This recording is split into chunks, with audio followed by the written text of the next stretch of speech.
नमस्कार. आजपासून आपण दासबोधाचा थोडासा अभ्यास करणार आहोत. मी गेली 5-6 वर्ष माझ्या गुरुमैत्रिणीकडनं दासबोध समजावून घेण्याचा प्रयत्न करते आहे. मी कुणी यातली तज्ज्ञ किंवा जाणकार नाही आहे, पण मला दासबोध हा खूप आवडला, मनापासून भावला. आणि समर्थ माझे सद्गुरू असल्यामुळे त्यांच्या ग्रंथाबद्दल थोडंसं बोलावं किंवा थोडीशी त्याची माहिती करून द्यावी असं मला वाटायला लागलं. म्हणून हा छोटासा प्रयत्न आहे. समर्थ रामदास स्वामी यांनी हा ग्रंथ 300-350 वर्षापूर्वी लिहिलेला आहे. आज देखील तो आपल्याला तसाच्या तसा उपयोगी पडू शकतोय. काय आहे ग्रंथराज दासबोध? समर्थ म्हणतात, ग्रंथराज दासबोध म्हणजे सहज समाधीचे तत्वज्ञान आहे. याला खरं तर आपण प्रॅक्टिकल अध्यात्म म्हटलं तरी चुकीचं होणार नाही. या ग्रंथामध्ये समर्थांनी विविध आध्यात्मिक ग्रंथांचा अभ्यास करून आपल्यासाठी अत्यंत सोप्या शब्दात आणि अत्यंत परखडपणे तत्वज्ञान मांडलेलं आहे. आपले आध्यात्मिक ग्रंथ हे गुरु शिष्य संवादातच बरेच वेळा आपल्याला आढळतात. पण दासबोधामध्ये एक शिष्य नाही आहे, अनेक शिष्य आणि एक गुरु यांचाच तो संवाद आहे. समर्थ रामदास स्वामींनी जेव्हा 12 वर्ष भारत भ्रमण केलं त्यावेळी त्यांना अनेक अनुभव आलेले आहेत. तत्कालीन परिस्थिती, माणसांचे विविध स्वभाव, या सगळ्याचा विचार करून समर्थांनी हा ग्रंथराज दासबोध लिहिलेला आहे. याच्यामध्ये समर्थांनी पहिलाच जो समास आहे त्याच्यामध्ये सांगितलं आहे, त्याला म्हणतात ग्रंथारंभ लक्षण किंवा मंगलाचरण. खरं तर हा पहिला आध्यात्मिक ग्रंथ असावा की ज्याच्यामध्ये प्रस्तावना लिहिलेली आहे. हा जो समास आहे मंगलाचरण, हा अनेक संप्रदायामध्ये नियमित स्वरूपात म्हणजे रोज हा वाचायचा अशी एक त्यांची साधनेची पद्धत आहे. ही ग्रंथारंभ लक्षण म्हटलेलं आहे किंवा मंगलाचरण म्हटलंय, ही प्रस्तावना आहे. याच्यामध्ये समर्थ आपल्याला इतका विश्वास देतात, मी कुठले ग्रंथ वाचून तुम्हाला या ग्रंथामध्ये माहिती देणार आहे. तर समर्थ सांगतात की मी जवळपास 12 गीता वाचलेल्या आहेत. त्या गीतांचा मी तुम्हाला सार काढून याच्यामध्ये सांगितलेला आहे. याच्यामध्ये उपनिषद, भागवत, वेद या सगळ्याचा माझा अभ्यास झालेला आहे. त्याच्याबद्दलही त्यातलं तत्वज्ञान घेऊन मी तुम्हाला सोप्या शब्दात समजून सांगणार आहे. आणि समर्थ आपल्याला निश्चितपणे काही गोष्टी सांगू इच्छितात. समर्थ म्हणतात की शिवगीता, रामगीता, गुरुगीता, गर्भगीता, उत्तरगीता, अवधूत गीता, वेद आणि वेदांत, भगवद्गीता, ब्रह्मगीता, हंसगीता, पांडवगीता, गणेशगीता, येमगीता, उपनिषद, भागवत, हे सगळं मी त्यात वाचलेलं आहे आणि त्यातनं मी तुम्हाला हे सगळं समजून सांगणार आहे. इतका विश्वास समर्थ आपल्याला देतात की सुरुवातीचीच पहिल्या ओळीमध्येच शिष्य विचारतो की हा ग्रंथ काय आहे. तर समर्थ सांगतात त्याला की हा गुरुशिष्य संवाद आहे. या ग्रंथातनं मला काय मिळणार आहे? तर या ग्रंथातनं समर्थ सांगतात की भक्तीचीने योगे देव निश्चय पावती मानव, ऐसे आहे अभिप्राव इहे ग्रंथी. निश्चितपणे समर्थ सांगतात की हा ग्रंथ वाचल्यानंतर तुम्हाला भगवत प्राप्ती होईल किंवा तुम्हाला तुमच्यामध्ये स्वतःमध्ये बरेच बदल होतील याची खात्री समर्थ आपल्याला सुरुवातीला देतात. आणि त्याही वेळी समर्थांना पक्क ठाऊक होतं, काही वेळा कंटाळ येईल, अर्धवट ग्रंथ सोडून देतील. तर समर्थ म्हणतात ते पूर्ण ग्रंथ पाहिल्या वेळना उगाच ठेवी जो दूषणा, तो दुरात्मा दुराभिमान मत्सरे करी. पूर्ण ग्रंथ वाचल्याशिवाय तुम्ही नावं अर्धवट माहितीवर किंवा अर्धवट ग्रंथ वाचल्यावर तुम्ही त्याच्यावर लगेच मत बनवू नका. आणि ते मत तुमचं कदाचित अर्धवट माहितीवर आधारित असेल. म्हणून समर्थ आपल्याला सांगतात की पूर्ण ग्रंथ पाहिल्या वेळेला, जर का तुम्ही ते न वाचता त्याला दूषणं ठेवली, त्याला नावं ठेवली, तर समर्थ आपल्याला सांगतात की तुमचा तो दुराभिमान आहे. मत्सरी लोक हे असं प्रकारचं वागणं करू शकतात.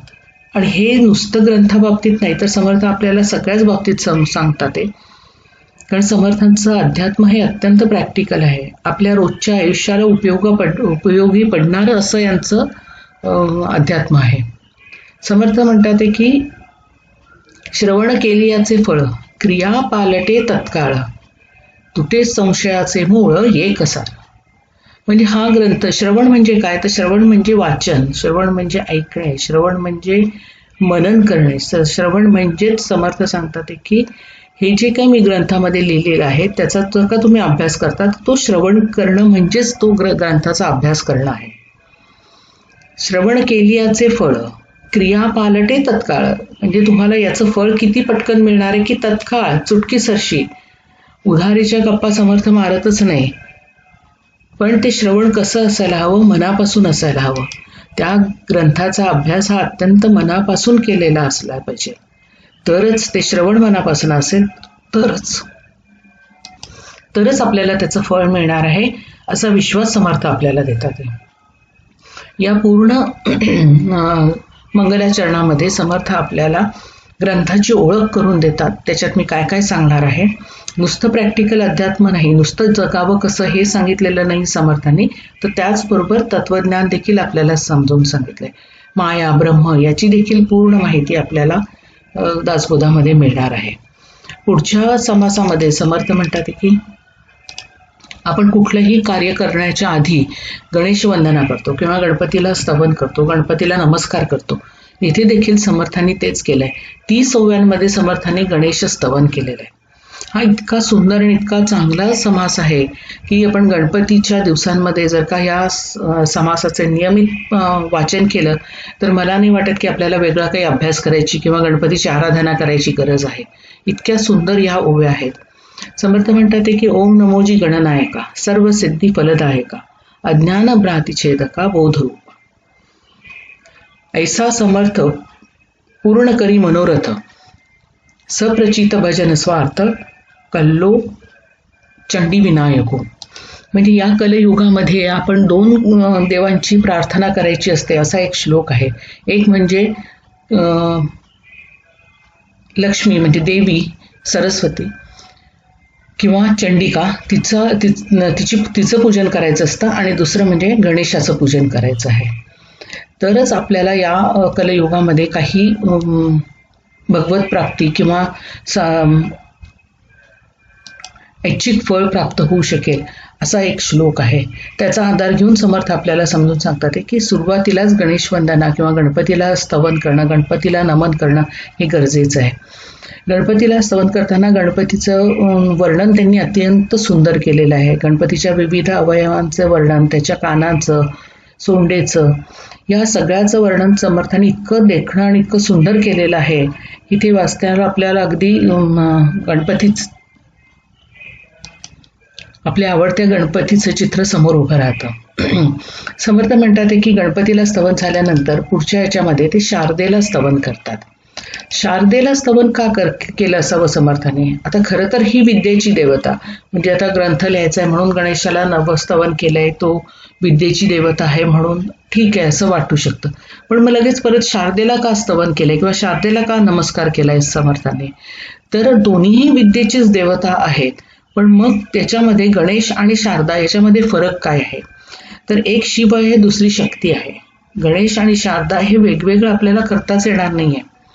गणपती आपल्याला स्फूर्ती देतं, आपल्याला बुद्धी देतं, आणि शारदा हे त्या मिळालेल्या बुद्धीचं, मिळालेल्या ज्ञानाचं प्रगटीकरण आहे.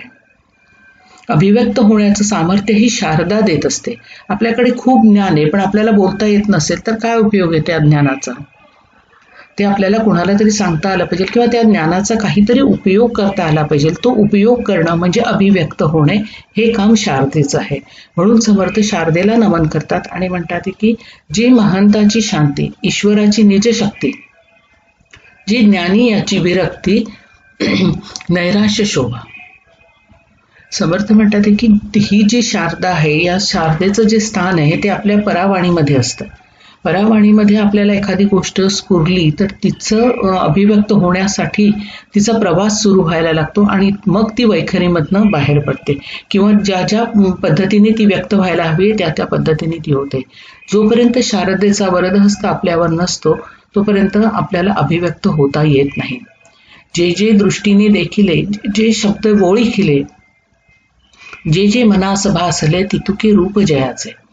म्हणजे जे सगळं मला दिसलंय, भासलंय, आवडलंय, कळलंय, ते सगळं व्यक्त होण्यासाठी शारदेनी मला मदत करावी अशी प्रार्थना समर्थ करतात. आणि ही सगळ्या जो पूर्ण दशक आहे याच्यामध्ये आपल्यालाही या गोष्टी शिकायला हव्या की कुठलीही गोष्ट सुरू करण्याच्या आधी गणेशाला वंदन करायचं म्हणजे काय की आपला अभिमान त्याच्या प्रति लीन करायचा.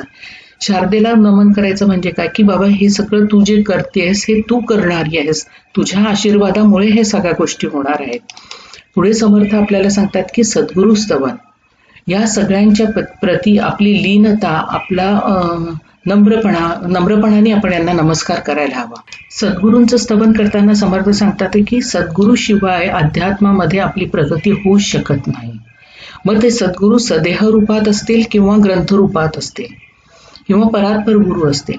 गुरुचे वेगवेगळे प्रकार आहे. सदेह गुरु कदाचित या काळामध्ये मिळणं अवघड आहे, मिळालं तरी ते कळणं अवघड आहे, आणि कळला तरी त्यांनी आपल्याला स्वीकार करणं आणि आपण त्यांना स्वीकार करणं दोन्ही अवघड गोष्टी आहे.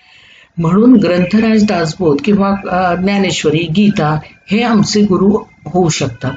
त्या ग्रंथांच्या साह्याने आम्ही आमची आध्यात्मिक वाटचाल पूर्ण करायची असते. पण मग त्या सद्गुरूंचं वर्णन करताना समर्थ थकत नाहीयेत. समर्थ म्हणतात की त्या सद्गुरूंचं वर्णन मला करताच येत नाहीये. त्यांनी इतक्या उपमा दिलेल्या आहेत या पूर्ण समासामध्ये. या 31 ओव्यांमध्ये सद्गुरूंचं स्तवन करताना समर्थ सांगतात की असं म्हणजे सद्गुरू का?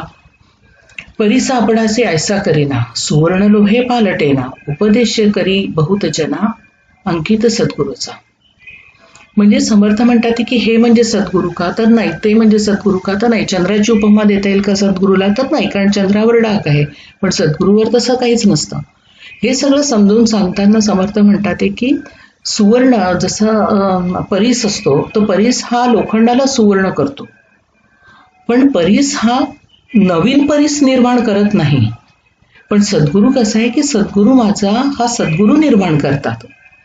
मग आपल्याला आपल्यासमोर उदाहरण आहे स्वामी विवेकानंद आणि भगवान रामकृष्ण. रामकृष्णांचे शिष्य विवेकानंद हे स्वतः एक सद्गुरू होते.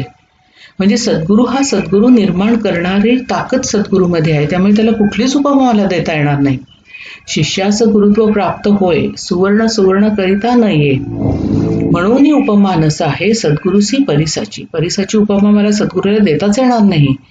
असं समर्थ आपल्याला इथे सांगताना पुढे म्हणतात की म्हणून सद्गुरू वर्णवेना, हे गे हेची माझी वर्णेना, अंतरस्थितीच्या खुणा अंतर्निष्ठा जाणते.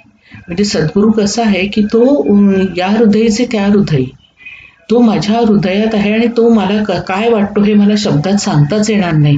इतकं त्या सद्गुरूचं स्थान महत्वाचं असतं आपल्या आयुष्यामध्ये. समर्थ आपल्याला पुढे सांगतात की संत स्तवन. मग सद्गुरूंचं स्तवन केल्यावर, सद्गुरूंना नमस्कार केल्यावर असं वाटू शकतं ना की आता गणेश झाला, शारदा झाली, सद्गुरू झाला, मग संतांना स्तवन कशासाठी करायचं? संतांना नमस्कार का करतात ते? तर संत म्हणजे काय असतात की संत हे अवतारी पुरुष असतात.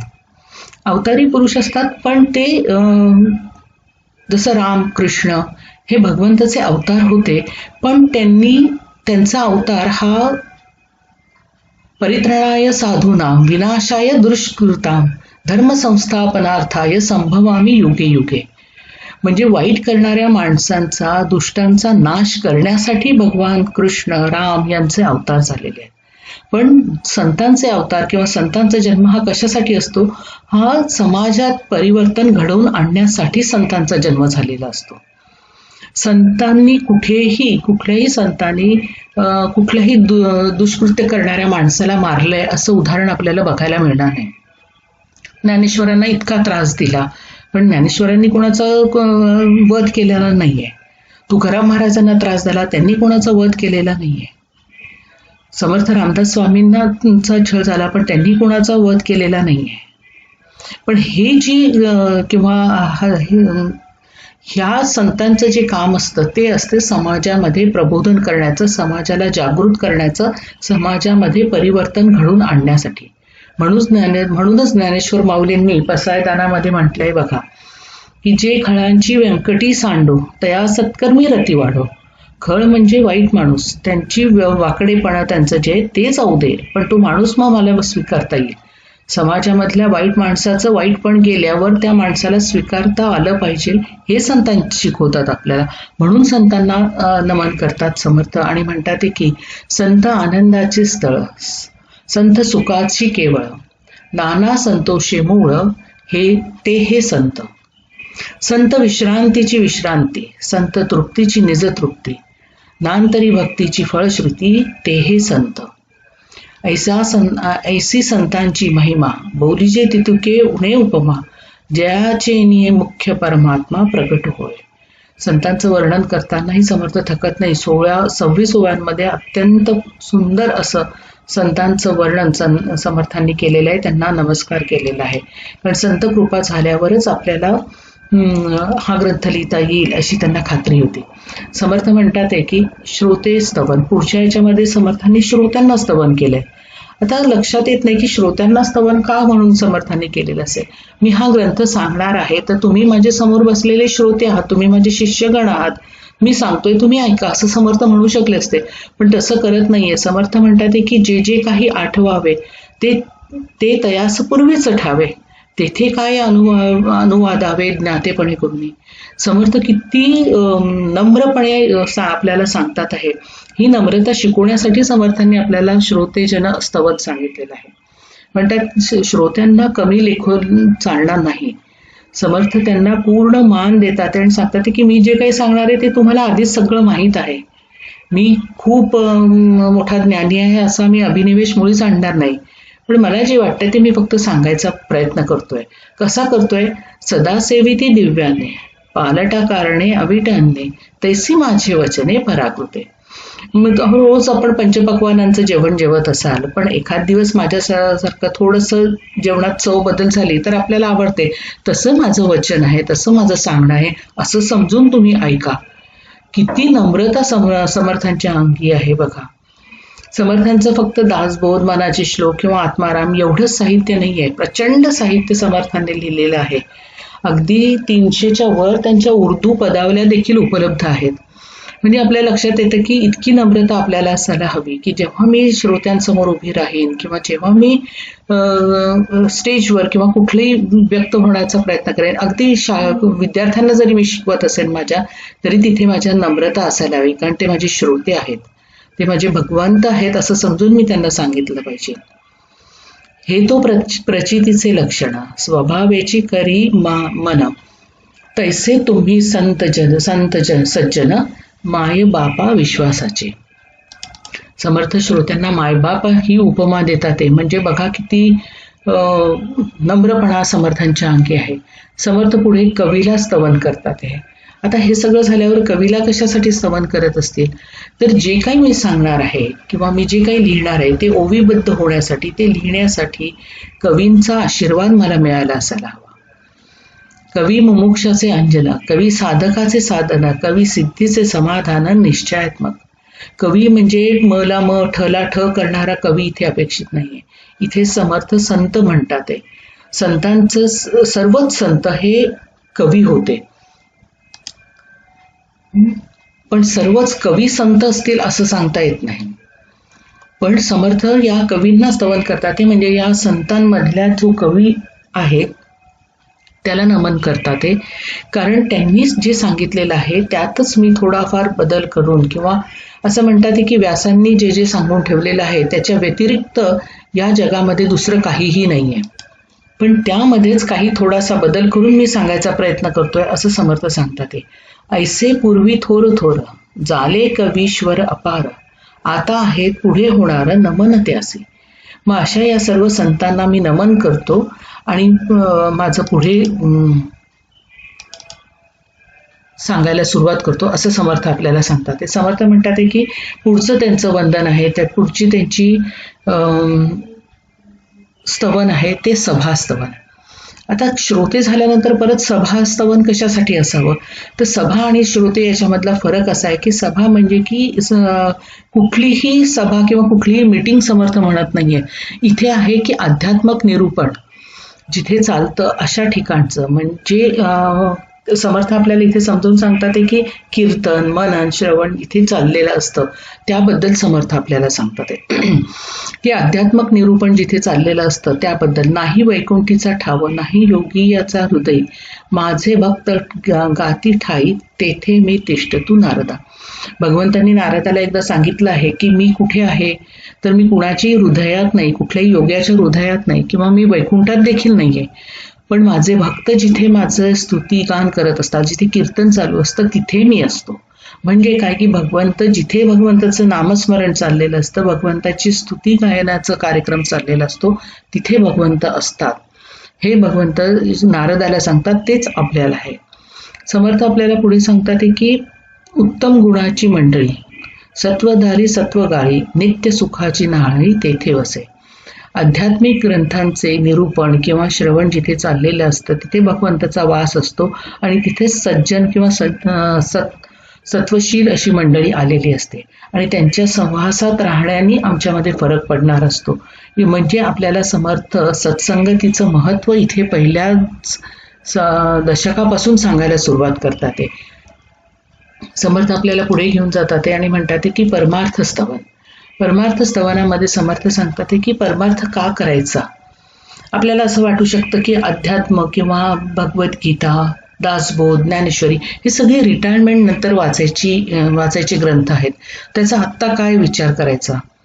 तर समर्थ सांगतात की परमार्थ हा फार लहानपणापासून, समर्थांनी मनाच्या श्लोकामध्ये म्हटले बघा, प्रभाते मनी राम चिंतीत जावा. प्रभाते म्हणजे काय की प्रभाते म्हणजे जीवनाच्या सुरुवातीलाच आपण या सगळ्या गोष्टींचा अभ्यास करायला लागलं पाहिजे. समर्थ आपल्याला इथे सांगतात की परमार्थी तो राजधारी, परमार्थी नाही तो भिकारी, या परमार्थाची सरी कोणास द्यावी. परमार्थ जो करतो तो राजाधारी किंवा परमार्थाबद्दल जो विचारही करत नाही त्याला समर्थ सरळ परखड शब्दात सांगतात तो भिकारी आहे. अनंत जन्माचे पुण्य जोडे तरीच परमार्थ घडे, मुख्य परमात्मा आत उडे अनुभवासे. जेव्हा आमचं पुण्य जमा झालेलं असतं, अनंत जन्माचं पुण्य जेव्हा जमा झालेलं असतं त्यावेळीच आम्हाला परमार्थाची गोडी लागलेली असते. असे आपण असंख्य उदाहरणं बघितलेली असतील की ज्यांच्या घरामध्ये त्यांचे वडील कीर्तनकार आहेत किंवा परमार्थिक आहे, पण मुलं कदाचित तशी झालेली नसतील. तर त्याचं कारण इथे आपल्याला सापडतं. भल्याने परमार्थ भरावे, शरीर सार्थक करावे, पूर्वजास उद्धारे हरिभक्ती करूने.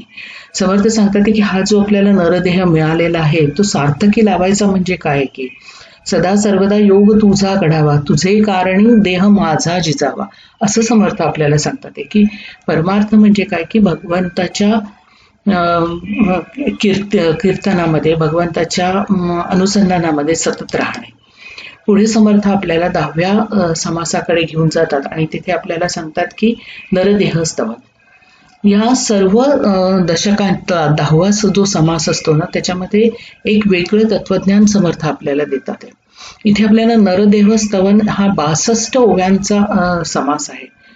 का महत्वाचा वाटला तर कारण आपण हा आपल्याला मिळालेला जो देह आहे, जे आपल्याला शरीर मिळालेलं आहे ते म्हणजेच मी आहे असं समजून आपण वागतो. म्हणजे समर्थ आपल्याला समजा कोणीही विचारलं की तुमचं नाव काय किंवा तुम्ही कोण, तर आपण आपली ओळख काय करून देतो की माझं नाव अमुक अमुक, मी अमुक अमुक करते, अशा पद्धतीची आपण आपली ओळख करून देतो. खरंच आपण आपल्याला ओळखतो का? आपल्या आत असलेले जे चैतन्य आहे ज्याच्यामुळे हे सगळं शरीर चाललेलं आहे तो म्हणजे मी आहे, मी म्हणजे शरीर नाही, याची जाणीव समर्थ आपल्याला इथे करून देतात. हा मिळालेला शरीर जो आहे तो सगळं ठीक आहे, तो मिळालेला आहे, ते एक साधन आहे. त्या साधनाचा उपयोग कसा करायचा, ते साधन म्हणजेच मी आहे असं समजा जर का आपण समजून वागत असू तर ते किती चुकीचं आहे. समर्थ ते याची जाणीव इथे करून देतात.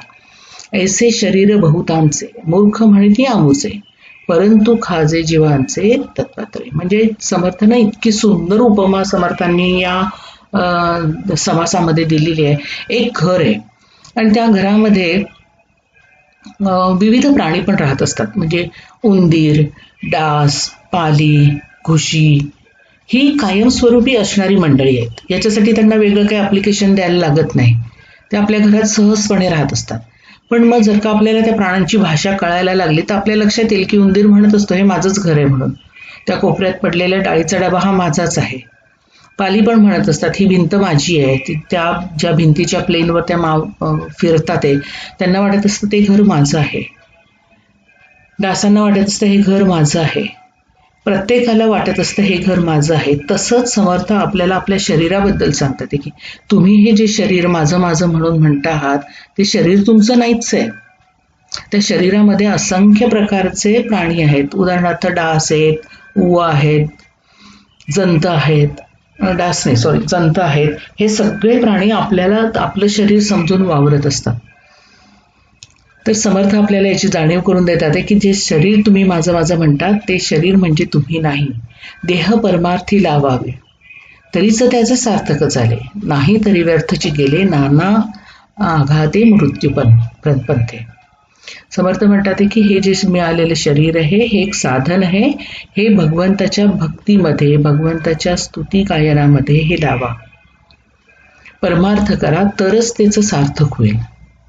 असो जे प्रापंचिक मूर्ख ते काय जाणती परमार्थ सुख. जे प्रापंचिक आहेत, जे प्रपंचातच रमणारे आहेत त्यांना समर्थांनी मूर्ख म्हटलंय. प्रपंच म्हणजे मी, माझं घर, माझा देह ह्याच्यातच जे रमणारे आहेत त्याला समर्थ प्रापंचिक मूर्ख म्हणतात. त्यांना परमार्थाचं कळणारच नाही महत्व. त्या मूर्खांची लक्षणे काही एक पुढे बोलीची असे. समर्थांनी पुढच्या दशकाची हिंट इथे आपल्याला दिलेली आहे. अशा या मूर्खांची लक्षणं मी तुम्हाला पुढच्या दशकात सांगणार आहे. याची जाणीव आपल्याला समर्थ इथे करून देतात आणि पुढे आपल्याला सांगतात हे की तो पुढचा दशक जो आहे तो मूर्ख दशक आहे, मूर्खांचा दशक आहे, मूर्ख लक्षणांचा दशक आहे. त्याचा आपण अभ्यास करणार आहोत. जे काही चांगलं होतं ते माझ्या गुरूंचं आहे, जे काही न्यून होतं ते माझं आहे. तर पुढच्या व्हिडिओमध्ये आपण बघणार आहोत मूर्खांची लक्षणे. जय जय रघुवीर समर्थ. इदम न मम.